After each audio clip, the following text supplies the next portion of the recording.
Hello, YouTube! Hello, YouTube! This is Spazie coming at you with a guide to Ashe this time. Planty, get out of my face. Planty's here, obviously. This will probably be my last video for a couple of weeks. You guys gonna have to stay tuned on the guide, so I'm gonna celebrate Christmas at home, and I don't really have a computer there. It's a problem. It's a problem. Either way, let's get on with it, shall we? Today, we're taking a look at Ashe, the old school champion. We are gonna go through runes, masteries, and gameplay, and everything you need to know, basically, like we always do. Guys, you know the drill by now, you should at least. Starting off with Ashe's passive, it's called Focus, and while out of combat, Ashe's critical strike chance increases by 3% every 3 seconds for her next attack. My god, this is the most useless passive in the entire game! Well, thank you, Angry Nerd, for pointing that out, and I know a lot of people think so. And yeah, it's not the strongest one, but I'm gonna show you some cool things you can do with it later in this video. Ashe's Q is a toggle on and off ability. While active, each of Ashe's basic attacks slow her targets by 15 to 35% for 2 seconds. This drains mana with each attack. Now this ability is what gives Ashe such a good late game utility. Everybody loves to kite. Speaking of kiting, her W is called Volley. Ashe fires 7 arrows in a cone, dealing 40 to 80 physical damage, plus 1 per attack damage scaling. Volley also applies the current level of Frost Shot. Now what's not to love about an AoE 35% slow for 2 seconds on a freaking 1 second cooldown at endgame? I tell you what, nothing is not to love about that. Yeah, that didn't even make sense. Now her E is called Hawkshot. Passively, Ashe gains 1 to 5 extra gold whenever she kills a unit. Now back in the good old days... Wait, am I even old enough to say that? Yes, I remember. Back in the day, there was no active ability to the sea. Oh, it was a better time. A time when a man could be free and walk the streets as a... And that's enough from you, old man. The active is that Ashe animates a hawk to scout for her, revealing terrain as it flies towards target's location. Now this beautiful little thingy will help you reveal gankers, and also it synergizes very well with your ultimate. Speaking of that ultimate, it's called Enchanted Crystal Arrow. Ashe fires a missile of ice in a straight line. If the arrow collides with an enemy champion, it deals 250 to 600 magic damage and stuns the champion for up to 3 seconds, depending on how far the arrow has traveled. 3.5 seconds! Imagine that, that's like sick! In addition, surrounding enemy units take half the damage and are slowed by 50% for 3 seconds. Master how to hit them in the face with this arrow, and your teammates will be like, "Woo! Ashe for the win!" If you miss with it, however, they will usually think something like, Ashe is a useless champion! Okay, if that angry nerd's gonna keep showing up, I'm gonna have to end this series. Max your W first for damage, follow that up with Q for utility, take 1 point in Hawkshot, and max out your ultimate whenever it's up.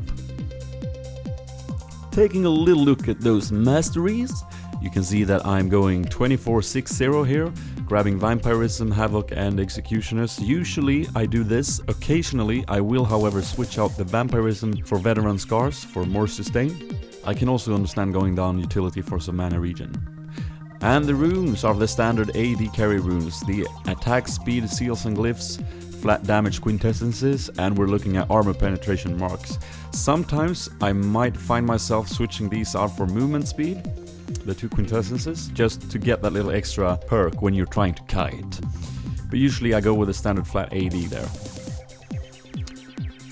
And I do also understand switching out those seals for the mana regen per level, because that just makes it possible for you to spam your volley more often. Usually though, the lane should have some kind of sustain, which means that you can't really use your volley to harass, because it'll only be a waste of mana, and you should only be using it to help your last hit minions if that's what you need, if you're close to the turret, or if you actually engage for a kill. And then I find myself not needing the mana regen as much. Before we go into what items I like to buy on Ashe, I'm gonna address a little thingy that usually pops out in the comments or on the forums when I post one of these AD carry videos. There are a lot of people suggesting different builds, and you know I love all the comments, so just keep them coming because I love to discuss the item builds.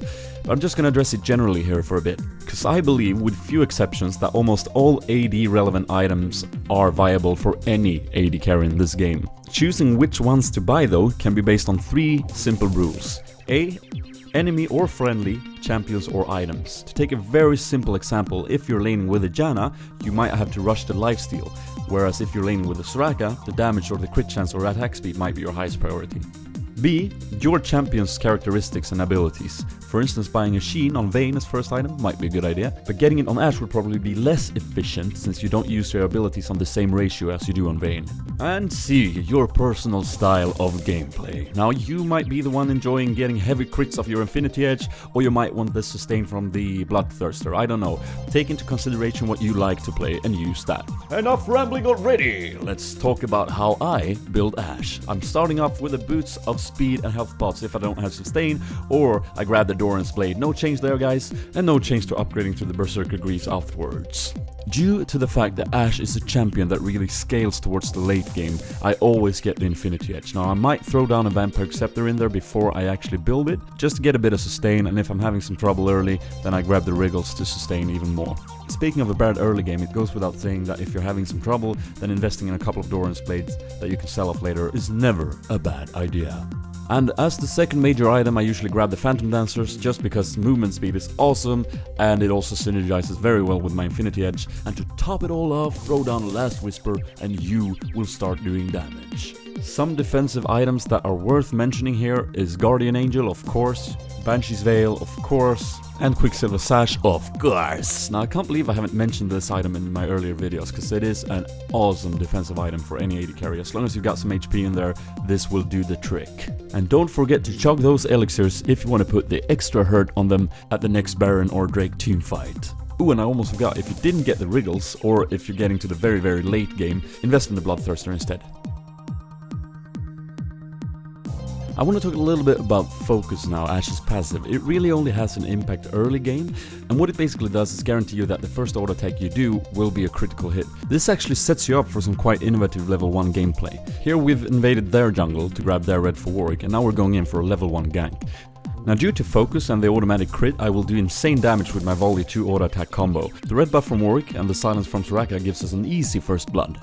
Another idea, of course, is to rush quickly to your lane and then camp the far end of the enemy's brush. If you're lucky, they will be stupid enough to face check it. Now here we're actually 5 people camping for a player to pass by, and indeed Sona comes by, but notice the damage my crit and volley does.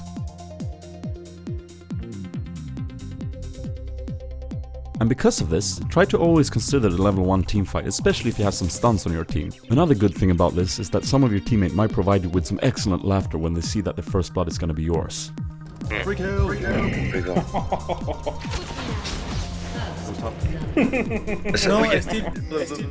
Late game, when your attack speed is getting up there, it'll be almost impossible for most players to run away from you if they don't utilize a good flash. This actually means that a single auto attack from Ashe could potentially mean that the enemy either has to fight or die due to the fact that they will be perma-slowed unless you get interrupted. A lot of people tend to underestimate this and make sure they don't realize it until it's too late. Cho'Gath is counter pushing top, but I know as soon as I hit that first auto attack that I'm gonna get this kill. Even though he hits me with a Rupture and he's got his Frozen Heart build, I have my cooldowns on the red buff, so there's no way he's gonna escape this.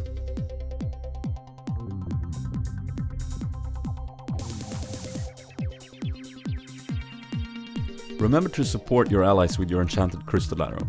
Here Caitlyn is gonna get into trouble with a red buffed MF with exhaust. I'm gonna shoot my arrow and support him even though I'm not there yet. Misfortune drops low and I move in to claim my prize, the kill. We're pushing the turret and Skarner makes the same mistake as Cho'Gath did top, not realizing how dangerous the perma-slow from Ashe really is.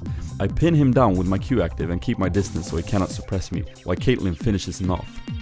Having good map vision with wards is always important, however with Ashe on your team it can be extra rewarding. With CMF moving from bottom to mid, I use my Hawkshot and the arrow to follow that up for a clean hit and then follow it up with damage. Gragas is gonna ultimate, push Taric behind into our lines, we're gonna damage him and Caitlyn is gonna get him with her ultimate. Meanwhile Warwick is suppressing Annie and she goes down instantly, and due to the fact that we could initiate on their AD carry, we had a great team fight and we caught them off guard. And all thanks to the wards.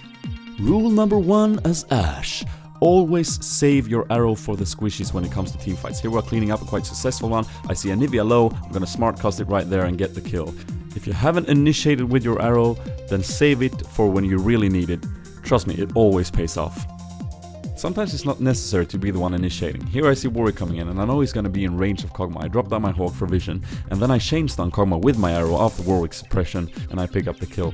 Now, I probably wouldn't have missed my arrow, but why risk it since Warwick was in range? Try and always be a bit tactical since it is a skill shot after all.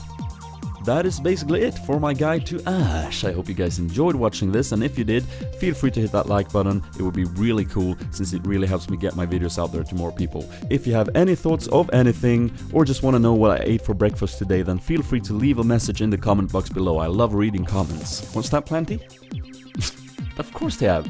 But okay, I will. Jeez. I'm sorry guys, Planny just wanted me to make sure that if you haven't watched any of my other guides or videos yet, feel free to click the link on top of this screen and you'll find them there. Also guys, subscribe if you don't want to miss the next guide coming out. And again, there's gonna be a little breaky since I'm gonna celebrate Christmas at home. And speaking of which, I've been looking forward to saying this, have a blinding Christmas everyone and a happy new year! This has been Spazie, and I am out. Dudes!